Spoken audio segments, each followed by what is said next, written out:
Good afternoon, all. CamelbackTrading.org coming to you this Thursday afternoon, July 23rd. We're looking at the last 4 days of the SPY ETF's market profile here on Window Trader. And boy, oh boy, it really does feel good to call a market very well. And if you watched this morning's video and if you were in our trading room today, we reaped the rewards of playing this market to a perfect tee. 4 days, this market tried to go up, right? We had the trend day on Monday. We gapped higher. Tuesday filled the gap. Wednesday went higher. All morning, we were 6 for 6. Here's something pretty amazing. 6 for 6 wide. Never was able to lower the POC. Now, 9 wide is what I want to see, but that's still pretty... When's the last time you saw a 6 for 6 wide POC at the high of the day and we closed about $4 or $5 lower? That's rare. It also is a nuance. It also tells me that for the most part, all this was what we said this morning. Just look at this. And this is why the profile paints a perfect picture. You can't look at a 30-minute bar chart and see this, right? Look at what this market from Monday. Long. We were one time framing up. I said until we stop one time framing up in the daily, buyers aren't worried. Well, guess what? We stopped today. Not only did we stop, we have an outside day down, which is pretty bearish. Now, the ES has a poor high, incredibly, against yesterday's high. We don't. We took out yesterday's high by 2 ticks. So it's barely an outside day down, but it's an outside day down. It's also a trend day down with one nice size set of single prints, and it's a double distribution day. For my money's worth, now Intel came out after the close and looks like they flushed out and we flushed out. For my money's worth, though, all this JKLM and are shorts. We said this morning, as I was trading this morning, we kept saying in the room, value was higher, then it was overlapping to higher. We closed overlapping to lower, by the way. And I kept saying, the buyers are in control, but, and that's a huge but, I kept saying they are getting nothing for their efforts for the last 3 days, right? They're getting nothing. We got into that huge gap by 3 cents today. So we cut it from 538 ticks to 535. I told you that gap would not be easy to get filled. That was the writing was on the wall that it wasn't going to be easy to get filled because the volume in Temple to the upside was horrible because all that was buying it was short-term algorithms and day traders. That's it. And the reason they kept buying it is because we were one-time framing up and they weren't in danger. Once we took out yesterday's low, the floodgates open because now they're all underwater. Everybody who is long Tuesday, Wednesday, Thursday morning is underwater when we took out D's low. Bam. And I guarantee you there were a lot of people from Monday that were long here that still were long that got out and either broke even or lost money. And then we stopped on a dime. Why did we stop on a dime? Because it's not long-term money selling this. If it was long-term money, you think we're going to stop and trade 4 or 5 wide? Of course not. Of course not. So all this was short-term longs, weak longs getting out, and our shorts trying to pile on. Now the question is, what happens? I thought we'd get some kind of like pop late in the day to relieve some of these short pressure. We didn't get it. Now, the sellers have an opportunity tomorrow to take this lower. We're in a 4-day balance now, right? Monday's low is the bottom of it. Today's high is the top of it. We almost traded the whole thing today. So, if it's only short-term traders, then there's a good chance we can get back into this single prints from yesterday. It remains to be seen. But boy, did we nail it and call it today. Now, and here's the frustrating thing. I kept warning my room, don't get complacent. And guess what? I missed a good part of I's flush. But I can tell you what, I didn't miss it in J. So I even got complacent because they lull you to sleep. Look what E did. E was the first time frame. We didn't get below the open. I said, you know what? There's a good chance we're going to pop the high and see what happens in the gap. I didn't take a long. And then F came down, took it out. I'm like, okay, maybe we're just going to flush a little bit. We came out on F, new low, G, new low, H, new low. But what happened each time? Came back into the IB in F, in G, in H. So it's easy to lull you to sleep. And then finally I said, and flushed. So trades today. In B period, I took a short, a very nice one. It looked like we were going. I did nothing in A period. It looked like B was going to take A's low out. I said, if it does that, we're going to trade M's low. We're going to trade POC and then see what we get below that. That's what it did. That's what I did. It was a nice trade. I bought the 327 puts that expire tomorrow. Then in E period, actually, I take that back. I did take a long in E, but nowhere near here. Let me explain what I did. Somebody in the room said, because we were trading here, and somebody said, would you be a buyer at A's high? And I said no, because the tempo at new highs have been horrible, right? Look at Tuesday, look at yesterday, and look at today so far. I said no, the tempo's been horrible. I said, but if I think we're going to take out D's high, I would take a long, because then we should take out D, C, and possibly the day's high. So I did take a long when we came back and didn't get the opening. Nice 50 call play of the 326 calls, and it popped the top, and I took them all off right around here. So I apologize. I did take a long play, but certainly not at the high. I got out at the high. Okay, F period. Took another put play. Not right away. Could have taken it when we got right below the opening again, right? That's another thing that kind of led me to believe we might not get this type of day today. We might have to wait till tomorrow, because we were back and forth through the opening 5 time frames. E didn't get it. So when F got it, I'm like, okay, it got it. But I really thought we were going to be rotational, just like we were Tuesday, just like we were yesterday, into the last 2 time frames, obviously. And that's why I kept warning the room, don't get complacent, because I'm not sure. Well, when F came down and took out D's low, I said, we're going to at least get today's low. Let's see what happens. I took a short there in F, the 326 puts. That worked out. Okay. Then H started.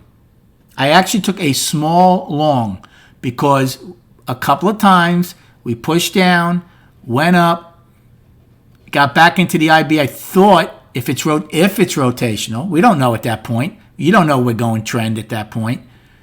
If it's rotational, we had a chance for 4 sets of single prints on the way down. We only ended with 1. So if it's rotational, I thought maybe H takes out G's high and we get back to POC. We was 6 for 6 wide. Never happened. Started coming down. Took it off. Small loss. Then what happened? I happened. Boom. Floodgates open. We take out yesterday's low. I told you I got caught flat-footed. I got caught mesmerizing. But when J opened, had the single prints, I scalped J period between 20, 30, 40 puts, probably 4 or 5 times. And the way it was moving, and it was the 325 puts that expired tomorrow, they were moving. I got on board the first time at around 305. They went as high as $4. They were moving 30, 40 cents at a clip. And I nailed them each and every time, so that was very nice. Then K period started. K could not take out J's low, filled the single prints that we had there. When it came back down, I said, you know what? I know my out. I think we're going to get some two-sided trade here. I took a nice 50 calls of the 320 calls, and that worked out very nicely. I could have done that a bunch of times in K, L, and M, but that was actually the last trade I took. As we started getting two-sided trade, you could have made money on both sides of it, shorting it and longing it, because we never stopped the one-time framing down. However, we never took out the day's low either after we made the low in J. Now, I know this is going to be a little longer, but today warrants it, and it was a great day to trade, so explaining these things are important. A couple of key factors that we'll see on the chart, but I'll mention them now. We got below last year's settlement of 321.86, but closed $1.10 above it. We got below last month's high and the 8-week balance high, and closed below it by 45 cents. Now, one day doesn't make a market, but I'm telling you, as a buyer, after testing this huge gap above us 4 times, 1, 2, 3, 4, and not taking a lot of it back, you don't want to get accepted back into that 8-week balance. Said that this morning on the video. All right, let's go over destinations for tomorrow. The destinations are pretty far and wide apart, especially on the upside. Our first destination is the single prints.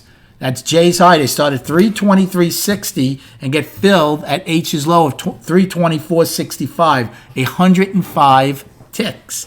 And then above that, we don't have anything to the daily high of 327.23 and that daunting gap of 332.58, which has now been reduced 3 whole cents to 535-point gap from February 24th.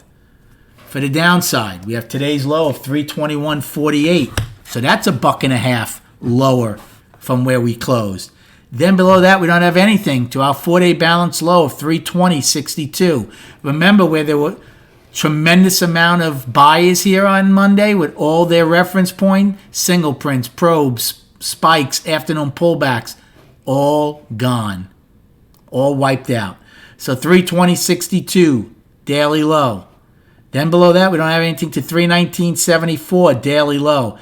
And then 319.09 daily low, poor low. Here's where things get a little dicey for the bulls if, and again, it's a big if, this is more than just week longs getting out. Below that daily low of 319.09, which is a poor low, we really have nothing until last week's low, which is 312. So now let's go to the charts and go over that. That's important stuff. Now, let me get to the charts. All right. I apologize. Here we go. Okay. Monthly. We're one time framing up 3 months with 6 days to go in the trading month. That's very healthy. However, we did a little damage right now back in last month's range. Is that the end of the world? Of course not. You want to get distance away from previous highs, right? To show that the trend isn't slowing. And I'm going to go back on the profile and show you that too, why I think this happened today. Now, let's go to the weekly. See, we're still getting pretty good distance, right? We one time framing up 3 weeks. This is pretty ugly. For the bulls, you'd like to take some of that back tomorrow. Otherwise, yes, we got distance away from last week's high, but we're right back in it. So if we close below 323.41, if we close below that tomorrow, yes, we're one time framing up for 3 weeks. However, we're back in this 8-week balance. That's not so good because then now you're going to take baby steps. The first one would be to take out this week's low, whatever it is. Next step would be last week's low of 312. And like I told you, there's not a lot there because you see how we got down to last week's low and ripped up. There's not a lot there. That's actually poor structure because it did that. And then on the daily, we were one time framing up for 4 days. However, don't even look at today. Look at the last 2 days. We weren't getting any distance away from the previous day's highs. Look at here. Gapped higher, went higher, and then what happened? 3 days in a row. We didn't get any distance away from the highs. And look what happened. We didn't get any distance away. Look what happened. A trend is young when you're continuing to get distance away from highs, right? I can show you on the triple Qs, right? And we could even look at that because that's going to be interesting going into next week. So we're firmly in balance now in the daily. I am calling it a 4-day balance. However, if we take out 320.62, well, now you're in this balance. And then if you take out 319.09, which is your poor low, and get accepted, guess what? We're back in this whole mess again. And the bottom of that is 310.68, and then it goes even lower. So the bulls put in a lot of effort to start nibbling at this gap, right? We said that. I also said there is no way that gap's getting closed with the lack of tempo and lack of volume. And that's exactly what happened, because for 4 days we nibbled away at it, couldn't get anything, and finally they all gave up. Now, if that's all it is, then tomorrow we should trade inside at least today's range. Or if we do take out today's low, don't take out Monday's low. If we take out today's low but hold Monday's low and come back into today's range, then I'll still say that maybe all it is weak longs and got out and shorts trying to push it down.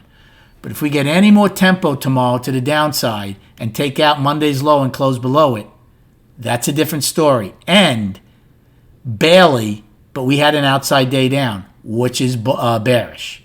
ES did not. They have a poor high, and we only took ours out by 3 cents. But it is still an outside day down. Volume 75 million with the after hours, so we're finally going to probably nail the average, which is about 79 million. We did have good volume in these two time frames when we pushed down. But all that was the acceleration of weak longs getting out and shorts. We did 4.8 million and 7 million. That's good, but it's nothing great. I've seen 10, 12, 20 million shares. So that's important. Now, I know this is long, but if you're enjoying it, hopefully you are. Let's look at the triple Qs. Here's their daily. Well, first we'll look at the monthly. Remember I said a trend is still young if you're still getting distance away? Well, that's a great trend right now. It's tailing off big time from its high, right? We're $12 off the high, but it's still a good trend for the month. Weekly, right? Look at this. We were going higher, balance, higher, balance, right? You would keep getting away from the highs. Now we're in balance. We have 1 day to go in the week. If they don't take out last week's low of 252.76, we're going to have an inside week in the triple Qs. That could give us a really, really good indication of what this market, the NASDAQ, really wants to do going forward. If we come out of it to the downside, well, you can do some damage. If you come out of it to the upside, nothing's changed, and we just went up, balance, up. Remember, markets don't go bull, bear. So they went bull, balance. Now we're going to see what happens when we come out of balance. Does it continue bull like it's done from the lows of March? Or do we go bear starting next week? All remains to be seen. We hit our 140th subscriber today in camelbacktrading.org. It is a great group. We've had, I think, 3 or 4 women join the last couple of days or weeks. I love that. We have a great mix of experience, new people, ES, SPY, profile, you name it. We're growing, we're thriving. Please come check us out, camelbacktrading.org. Have a great night, and we'll speak prior to the opening tomorrow.